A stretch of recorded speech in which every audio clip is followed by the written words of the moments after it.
This is what happened when I took whey protein every single day for an entire year during my bulking phase, and the results shocked me more than any supplement I've ever tried.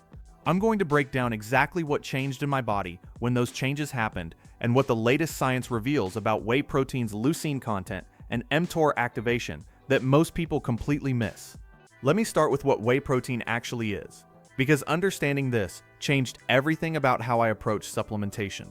Whey protein is literally a byproduct of cheese production that's particularly high in leucine, the amino acid that triggers muscle protein synthesis through the mTOR pathway. When milk curdles during cheese making, it separates into curds and whey, and that whey is the liquid portion that gets processed and dried into the powder we're all familiar with.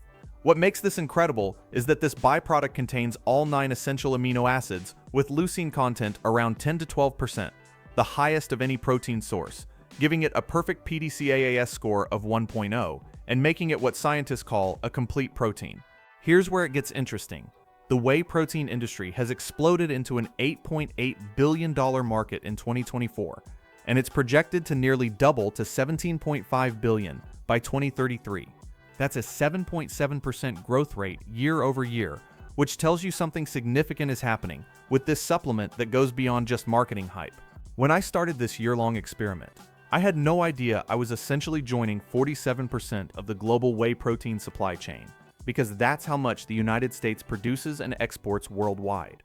I chose a whey protein concentrate, which commands about 48% of the market share, mainly because it's 15 to 20% cheaper than isolates, while still providing 70 to 80% protein content. I also tracked this against periods when I added creatine and BCAAs to create a complete muscle building stack.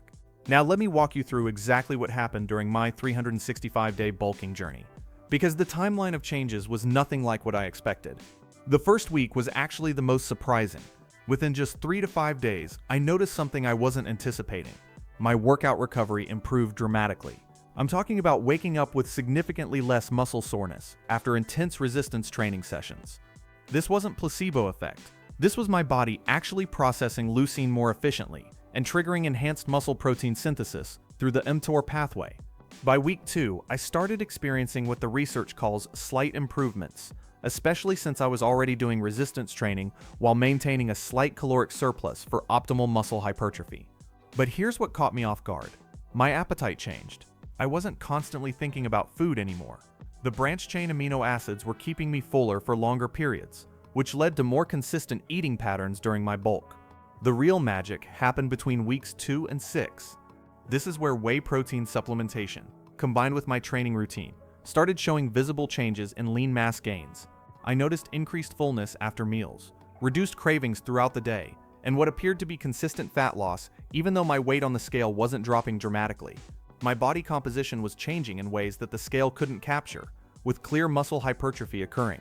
But week 8 is when everything clicked. The research shows that peak performance benefits emerge after 8 weeks of consistent supplementation, and I can tell you that's exactly what happened. My training sessions felt different, more powerful, more sustained energy, better endurance. It was like my body had finally adapted to this new protein intake and was operating at a higher level of muscle protein synthesis. At the 3-month mark, something remarkable happened that aligns perfectly with the research.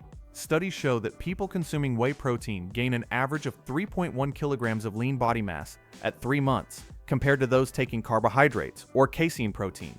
I could see this muscle hypertrophy in my physique, not just in the mirror, but in how my clothes fit, how my strength was increasing, and how my overall body composition had shifted toward lean mass gains. Here's what I wish someone had told me before I started. The dosage recommendations aren't as straightforward as most people think. Sarah Wardlaw, an athletic trainer at Mass General Brigham, emphasizes that your first meal should contain at least 30 grams of protein, then another 30 grams with each subsequent meal. I was taking 25 to 50 grams per day in supplement form, which fell right into the recommended range of 1 to 2 scoops daily, timing it in the anabolic window, ideally within 30 to 60 minutes post-workout, when muscle protein synthesis peaks. But here's where the science gets really interesting, and where I learned something that changed my entire approach. The old belief that you can only absorb 20 to 25 grams of protein at once, that's been debunked. This myth came from a 2013 study, but when you're eating varied protein sources, meats, eggs, dairy, plant proteins, that 25-gram limit doesn't apply. Your body is far more sophisticated at leucine absorption and mTOR activation than we previously thought. What I didn't expect was the controversy surrounding whey protein that I discovered during my research. There's an ongoing debate about kidney and liver safety that you need to know about. Some studies suggest chronic, excessive use might affect these organs. But here's the critical detail. Most of these concerning studies were conducted on rats, not humans. The current evidence for healthy individuals shows no definitive adverse effects when used within reasonable limits during bulking or cutting phases. However, I did experience some side effects that are worth discussing. Around month 2, I dealt with some digestive issues, bloating, cramping, and changes in bowel movements. This happens because the concentrated protein load can overwhelm normal digestive processes. The high leucine concentration leads to incomplete breakdown and fermentation in the large intestine. I solved this by adjusting my timing and reducing my dose slightly until my digestive system adapted. The acne connection is something that genuinely surprised me. Some studies show whey protein can raise insulin-like growth factor 1 and androgens, potentially increasing oil production in your skin. I noticed a few more breakouts during months 3 and 4, but interestingly, a 6-month trial published in 2024 showed men with acne who took whey protein had no significant difference in acne severity compared to those who didn't. The research is mixed, but it's something to monitor whether you're bulking, cutting, or maintaining. What really shocked me was the cardiovascular benefits that emerged after month 6. Recent meta-analyses from 2024 show whey protein supplementation reduces LDL cholesterol in people under 50, especially when combined with exercise and proper post-workout nutrition timing. My own blood work reflected this. My cholesterol levels improved, and my triglycerides dropped. The research shows whey protein supplementation of 12 weeks or longer is associated with reduced triglyceride levels. By month 9, I was experiencing benefits that went beyond muscle building and lean mass gains. A 2024 study revealed whey protein might have anti-cancer properties by triggering apoptosis, the death of abnormal cells. While I couldn't measure this directly, knowing that my year-long supplementation might be providing protective benefits beyond muscle hypertrophy was encouraging. The most unexpected development came around month 10 when my liver function actually improved. A small study showed that taking 60 grams of whey protein helped reduce liver fat by approximately 21% over 4 weeks in obese females. While I'm not obese, my annual blood panel showed improved liver enzyme levels, likely due to the enhanced amino acid profile and leucine metabolism. Here's what the timeline really taught me. Whey protein isn't a magic pill that works overnight, but it's also not something that takes forever to show results. The compound effect through consistent mTOR activation is real. After 3 months, you'll see significant changes in strength and muscle hypertrophy. After 6 months, the cardiovascular benefits start appearing. After a full year, the results become genuinely transformative for anyone serious about bulking and lean mass gains. The market dominance makes sense now. Companies like Optimum Nutrition, Muscle Blaze, and Dymatize aren't just selling powder. They're selling a supplement that has genuine measurable effects when used consistently over time. The sports nutrition segment alone accounts for 21.9% of the market because athletes understand what I learned. Consistency over months, not days, creates results in muscle protein synthesis and body composition. What about the future of whey protein? The industry is evolving rapidly.